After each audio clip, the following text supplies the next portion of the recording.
Hi everybody. Hello, I'm Ryan. I'm Bethany. And we are Ryan and Bethany Board Game Reviews. And today we'll be talking about Next Station London. But before we do, we want to remind you to subscribe to our channel so you can see our videos as they come out. Now, on to Next Station London.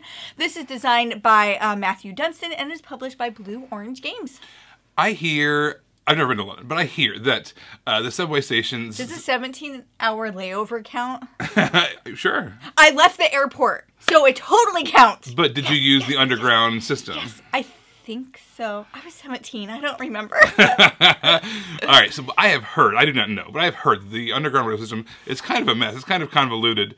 But one thing everyone knows is if you go into any kind of like restaurant or pub, you'll hear people talking about how they can solve all the world's problems. Oh, if I had designed that, oh, it'd be so much smoother. It'd be so much better. Oh, they come to the library all the time. Oh, if I had done that, oh gosh, it would have been so smooth. Oh, it would have been free somehow. You know, nobody. Well, guess what?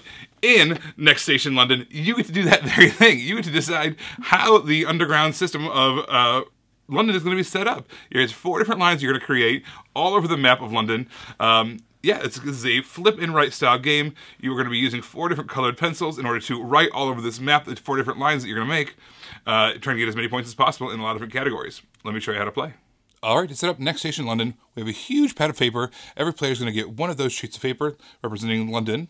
There's also 4 colored pencils. You're randomly going to choose one of those for our first round. Let's just take green to start us off with. We've got our deck of cards, which is going to be able to tell us where we go next. And when we're starting with the green pencil, we can start from our green station. All right, let's flip over our first card to see where we can go. All right, we can go to a triangle. All right, so we can go over here. We can connect to this spot right here. You can only ever go to that spot. If you can't or don't want to, you can choose to not play on your turn. What we're trying to do is we are trying to be in as many districts as possible. There's basically 9 large districts and then kind of 4 more in the corners for a total of 13 districts. You want to beat as many districts as possible, but at the same time, in one particular district, you want to have a whole lot of stations. You also have this Thames River across the middle here. You want to cross that as many times as possible. One of the other scoring parameters is, which doesn't matter right here in the first round, but we want to have as many colors as possible in particular spots. So right now we're going to have our green station in those 2 spots, but if we can have our pink, our purple, and our blue also touching some of those, we're going to get bonus points as well. Also, we have our kind of our tourist stops. Those are the ones with these little sunbursts around them. The more tourist spots you're going to be in, the better that's going to go for you as well. You got a scoring track along here in the bottom. So everything's right here on the page that you need. All right, so let's flip over our next card, see what we want to do. All right, this is a wild card. This is fantastic. It means we can go to any spot we want. You know what? Let's go to this trap right here. We're going to be able to circle that in. All right, so now what we're going to do is we're going to flip this over. This is an interesting card. This allows us to kind of Y off. Most of the time in this game, what you have to do is either start from your finish, keep going this way, or from the beginning. Basically, you only have one track. We can have one kind of thing going off. This card allows you to Y off, make it so there's basically 2 ends to your track. And you are able to go to a square. So maybe we want to do this spot right here. We can go all the way over here to this square here. This does a couple things for us. It gets us across the Thames, which allows an extra point for us. And then also, we went to another district, which is great. There are 5 of these pink and yellow cards in the deck. What's going to happen is, once the 5th one has been revealed, that is going to end the game, or in the round, rather. So in this case, we went through the entire deck, but some rounds, maybe this is the first 5 cards off the top of the deck. You never really know. So what's going to happen is, each round, you're going to choose a new colored pencil, so that way you're starting from a new starting station each time. At the end of each round, what you're going to do is you're going to score up. You're going to multiply how many different districts you were in by the district that you had that has the most amount of stations in it. And then you're also going to get an extra 2 points for every time you cross the Thames. You're going to add that up, and that's your point for the round. At the end of the game, you're going to add up all those 4 rounds. You're also going to add in points based off of how many of those tourist spots you were at. And then you're also going to add up how many times you had multiple colors in the same station. At the end of all that, whoever has the most points wins the game. There are 11 cards in the deck, by the way. You do have 5 of the yellow and pink cards, 1 for each symbol plus a wild. And then the same thing over here, you have the wild for the blues, plus 1 of each symbol. And then you have that card, that railroad switch card, that allows you to basically make that Y off like we talked about. At the end of the 4th round, you score up all your points, and whoever has the most points wins the game. There are a couple of mini expansions I want to point out to you. This one here, basically, you're going to shuffle this little deck up. You're going to reveal 2 of the cards. It's going to give you a couple of different scoring parameters. This one says, if by the end of the game you are able to be in all 13 of the districts, you're going to get an extra 10 points at the end of the game. This one says, if you're able to cross the Thames River 6 times or more, you're going to be able to get 10 extra points at the end of the game, which is pretty great. There's another mini expansion that basically assigns each one of your colored pencils a special ability. So at the beginning of the game, you're going to randomly shuffle these out, assign them to a colored pencil, and that card is going to travel around with that colored pencil. So for instance, if you assigned the green card, or the green pencil to this card, one time throughout the game, whenever you flip over a card, you can instead treat it as if it was a wild. So that's really nice. Adding those extra 2 variants into the mix adds a lot of fun to the game as well.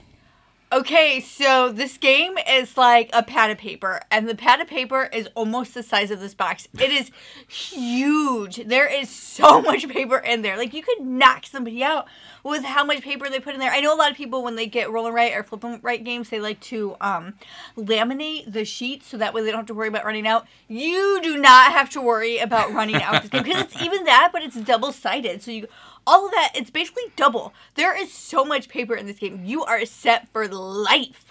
Yeah, in this game, first of all, there's a lot to do, a lot of different ways you can score, but there's also 2 mini expansions, 2 kind of mini variants in here that I highly recommend. I'd say start playing without them, but then after you're familiar with the game, add them in, because they just adds that much more variety, more variability, and lots more things that you can do on your turn. All right, so for instance, there is these scoring mechanisms. One of them, you can shuffle them up. There's 5 cards. You put 2 of them out there, and then there just gives you extra things to go for, whether it's crossing the Thames a whole bunch of times, or whether it's being in a lot of different districts. And then the other thing is this kind of gives each one of your colored pencils a special ability. So each one of so you're using the green one. Well, now when you take, you can actually do one of those kind of, I don't know what you call it, Y routes, or you can count something for two stations, or whatever the case is. Each pencil has its own special ability, which is really, really cool. I love adding those in.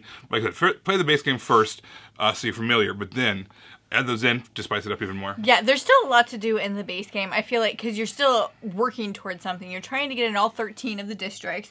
You're trying to cross the river a lot. You're trying to get the multipliers there. You're trying, and there's, and you're also trying to connect as many cities as you can to the different colors. There's still a lot going on even without adding that, and you wouldn't think it is, like, because it's just this gigantic pad of paper is what you have. But there's still a lot that you're trying to do, and those little, like, mini districts, like, on the edge, they're hard to get to. It can be difficult sometimes when you're trying to get something, or when you're trying to do a multiplier and you're like, I can't count that. Like, you can count it for the districts, but it doesn't count as being in that district. But there's still a ton to work towards. This is, for me, like a perfect time frame, right? It says on the box it's 25 minutes or so, which I think is about right. Yeah. We can probably do a little bit less, but because it's you're all playing at the exact same time, like most flipping rights or rolling rights are, it goes by so fast. You get like a really satisfying experience in a really short time frame. The other thing I kind of want to talk about is the fact that you can have a long-term strategy. You know, you have a game plan going in. I want to do this thing, and I want to, make the most of it, right? But then you also have the uncertainty of what cards are going to be coming up next. So then you have to be able to kind of use the tactical side of your brain as well. Well, you know what? I was going to go over there, but by golly, they flipped over a triangle. I needed a square. What are we going to do now? And you've got to have a backup plan in the back of your head kind of going as you're going through this so you don't get boxed into a corner. This is why I lose by a lot, because I do not have those backup plans. I'm just like, I guess I'm just going weird things now.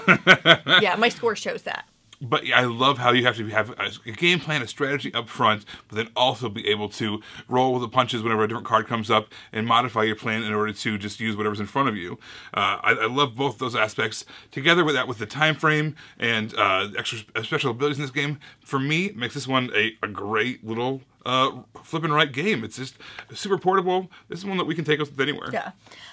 If you like flip and write games or roll and write games, and you like that little bit of strategy where you have to pivot, I just feel like this is like a no-brainer. I feel like you would thoroughly enjoy this game. If this is already the style of games that you like to play, this fits in there quite nicely, and I just feel like it'd be something that you would already enjoy, especially if you like that. And like Ryan said, the time frame is great for a game like this.